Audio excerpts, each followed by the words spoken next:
Hello friends, welcome to offer ഓഹരി.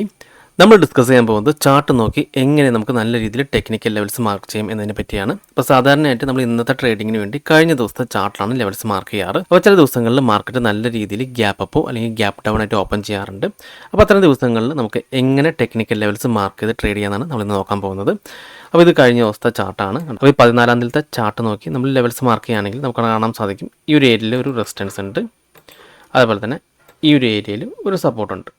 അപ്പോൾ നമ്മൾ ഈ ഒരു ലെവൽസിൻ്റെ ബ്രേക്ക് ഔട്ടാണ് നമ്മൾ വാച്ച് ചെയ്യുക. പക്ഷേ മാർക്കറ്റ് നല്ല രീതിയിൽ ഒരു ഗ്യാപ്പ് അപ്പ് ഓപ്പണിംഗ് ആയിരുന്നു കണ്ടോ. അപ്പോൾ ഇങ്ങനെ വരുമ്പോൾ നമ്മൾ എന്താ ചെയ്യുന്നത് വെച്ച് കഴിഞ്ഞാൽ ഓപ്പൺ ചെയ്യുന്ന ക്യാൻഡിലിൽ വെയിറ്റ് ചെയ്യുക, അതിൻ്റെ ലോ ഒന്ന് മാർക്ക് ചെയ്യാം.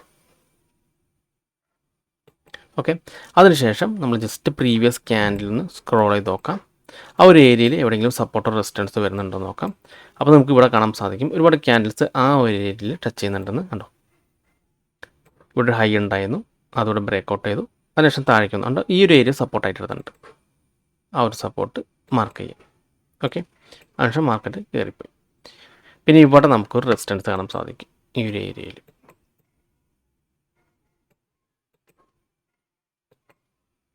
കണ്ടോ, ഒരുപാട് ക്യാൻഡിൽസ് ടച്ച് ചെയ്യുന്നുണ്ട്, ഇവിടെ ടച്ച് ചെയ്യുന്നുണ്ട് കണ്ടോ, ഇവിടെ ടച്ച് ചെയ്യുന്നുണ്ട്, ഇവിടെ ടച്ച് ചെയ്യുന്നുണ്ട്.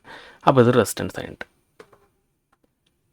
അത് കഴിഞ്ഞുള്ള റെസിസ്റ്റൻസ് നോക്കുകയാണെങ്കിൽ നമുക്ക് ഇവിടെ കാണാൻ സാധിക്കും കണ്ടോ, ഈ ഒരു ഏരിയയിൽ റെസിസ്റ്റൻസ്. അപ്പോൾ നമുക്ക് ഇനി ഗ്യാപ്പ് അപ്പ് ആയിട്ടുള്ള ആ ഒരു ലെവൽസിലുള്ള റേഞ്ച് കിട്ടി.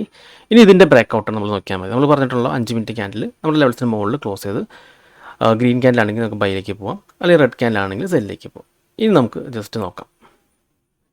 ഓക്കെ കണ്ടോ, അപ്പോൾ 18-ാം തീയതി നമ്മുടെ ആ ലെവൽസിന് മുകളിൽ 5 മിനിറ്റ് ക്യാൻഡിൽ ക്ലോസ് ചെയ്തു, അതിനുശേഷം മാർക്കറ്റ് കയറിപ്പോയി. ഇവിടെ കണ്ടോ മാർക്കറ്റ് ഒരു സെല്ല് വന്നു, അത് റീടെസ്റ്റ് ചെയ്തു, വീണ്ടും നല്ലൊരു സെല്ല് ഇവിടെ കിട്ടി കണ്ടോ, മാർക്കറ്റ് താഴേക്ക് വന്നു.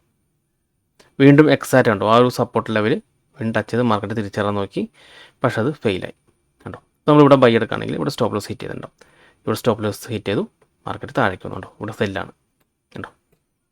നമുക്ക് 2 സെല്ല് നല്ലത് കിട്ടിയിട്ടുണ്ട് കണ്ടോ. അപ്പോൾ ഈ ഒരു മെത്തേഡ് ജസ്റ്റ് ഒന്ന് ഫോളോ ചെയ്താൽ മതി. ഇപ്പോൾ മാർക്കറ്റ് നല്ല രീതിയിൽ ഗ്യാപ്പ് അപ്പോൾ ഗ്യാപ്പ് ഡൗൺ ആണെങ്കിൽ ജസ്റ്റ് ഓപ്പണിംഗ് ചെയ്യുന്ന 5 മിനിറ്റ് ക്യാൻഡിൽ ഒന്ന് വെയിറ്റ് ചെയ്തിട്ട് അതിൻ്റെ ലോ മാർക്ക് ചെയ്ത് ആ ഒരു റേഞ്ചിൽ പ്രീവിയസ് ക്യാൻഡിൽസിൽ എവിടെയെങ്കിലും ഇതേപോലെ സ്ട്രോങ് ആയിട്ടുള്ള സപ്പോർട്ടോ റെസിസ്റ്റൻസോ ഉണ്ടെന്ന് നോക്കാം. ഇപ്പോൾ ഇവിടെ നമുക്ക് നല്ല രീതിയിൽ കാണാൻ സാധിക്കുന്നുണ്ടായിരുന്നു കണ്ടോ, ഇവിടെ റെസിസ്റ്റൻസ് ഉണ്ടായിരുന്നു, അതിവിടെ സപ്പോർട്ടായി ഉണ്ടായിരുന്നു കണ്ടോ, ഇവിടെ ബ്രേക്ക് ഔട്ട് ചെയ്തു കണ്ടോ, ഇവിടെയും റെസിസ്റ്റൻസ് കണ്ടോ. ഇവിടെ നമുക്ക് കാണാൻ സാധിക്കുന്നുണ്ടോ ഒരുപാട് ക്യാൻഡിൽസ് ഈ ഒരു ഏരിയയിൽ സപ്പോർട്ട് എടുക്കുന്നുണ്ടായിരുന്നു കണ്ടോ, അതിവിടെ ബ്രേക്ക് ഔട്ട് ചെയ്തു, റീടെസ്റ്റ് ചെയ്തു, താഴേക്ക് വന്നു കണ്ടോ. അതേപോലെ തന്നെ ഇവിടെ റെസിസ്റ്റൻസ് ഉണ്ടായിരുന്നു കണ്ടോ, ആ ഒരു ഏരിയയിൽ. നമുക്ക് റീസെൻ്റ് വന്നിരിക്കുന്ന ആ ഒരു റേഞ്ചിലുള്ള സപ്പോർട്ട് റെസിസ്റ്റൻസ് ഇതെല്ലാം മാർക്ക് ചെയ്താൽ മതി. അപ്പോൾ ഒരു ഐഡിയ കിട്ടിയിട്ടുണ്ടെന്ന് വിചാരിക്കുന്നു. ഗ്യാപ്പ് അപ്പ് അല്ലെങ്കിൽ ഗ്യാപ്പ് ഡൗൺ ഡേയ്സ് വരുമ്പോൾ എങ്ങനെയാണ് നമ്മൾ ടെക്നിക്കൽ ലെവൽസ് മാർക്ക് ചെയ്യാമെന്ന്. ഇത് നമുക്ക് താഴെ നോക്കുകയാണെങ്കിൽ നമുക്കിവിടെ കാണാൻ സാധിക്കും മാർക്കറ്റ് ഈ ഒരു റേഞ്ചിൽ സപ്പോർട്ട് എടുത്തിട്ടുണ്ട് കണ്ടോ, ഈ റേഞ്ചിൽ സപ്പോർട്ട് എടുത്ത് കയറി കണ്ടോ. ഇവിടെ ബ്രേക്ക് ഔട്ട് ചെയ്തു, വീണ്ടും കണ്ടോ റീടെസ്റ്റ് ചെയ്തു കണ്ടോ, റെസിസ്റ്റൻസ് നമുക്ക് നോക്കാം. നമുക്ക് കാണാൻ സാധിക്കും എക്സാക്റ്റ് മാർക്കറ്റ് ആ ലെവലിൽ സപ്പോർട്ട് ചെയ്തിട്ടാണ് തിരിച്ചറിയാൻ ശ്രമിക്കുന്നത്. ഇനി ഇത് വീണ്ടും ബ്രേക്ക് ഔട്ട് ചെയ്തിട്ടുണ്ടെങ്കിൽ നമ്മുടെ ഈ ഒരു ലെവൽസ് വരെ വരാൻ ചാൻസ് ഉണ്ട്. അപ്പോൾ നിങ്ങളിത് ജസ്റ്റ് ഒന്ന് പ്രാക്ടീസ് ചെയ്ത് പഠിക്കുക, പ്രീവിയസ് ചാർട്ട് നോക്കിയിട്ട്. അപ്പോൾ നമ്മളിത് എഡ്യൂക്കേഷൻ പർപ്പസിന് വേണ്ടി ചെയ്തൊരു വീഡിയോ ആണ്. അപ്പോൾ നിങ്ങൾ ആദ്യം തന്നെ ഇതൊരു പ്രാക്ടീസ് ചെയ്ത് നിങ്ങൾക്ക് നല്ല രീതിയിൽ കോൺഫിഡൻസ് വന്നതിന് ശേഷം മാത്രം റിയൽ ട്രേഡ് ചെയ്താൽ മതി. അപ്പോൾ ഈ വീഡിയോ നിങ്ങൾക്ക് ഇഷ്ടപ്പെട്ടെന്ന് വിചാരിക്കുന്നു. ഇനി നിങ്ങൾക്ക് എന്തെങ്കിലും ഡൗട്ട്സ് ഒക്കെ ഉണ്ടെങ്കിൽ ഈ കാണുന്ന വാട്സപ്പ് നമ്പറിലേക്ക് എനിക്കൊന്ന് മെസ്സേജ് ചെയ്താൽ മതി. അതുപോലെ തന്നെ നിങ്ങൾ ഈ ചാനൽ ഇതുവരെ സബ്സ്ക്രൈബ് ചെയ്തിട്ടില്ലെങ്കിൽ സബ്സ്ക്രൈബ് ചെയ്യാൻ മറക്കരുത്. ഒരുപാട് നല്ല സ്ട്രാറ്റജീസ് വീഡിയോസ് ഞാൻ ചാനലിലൂടെ അപ്ലോഡ് ചെയ്യുന്നതാണ്. അപ്പോൾ മറ്റൊരു വീഡിയോയുമായി ഞാൻ വീണ്ടും അടുത്ത ദിവസം വരാം. അതുവരെ നന്ദി, നമസ്കാരം.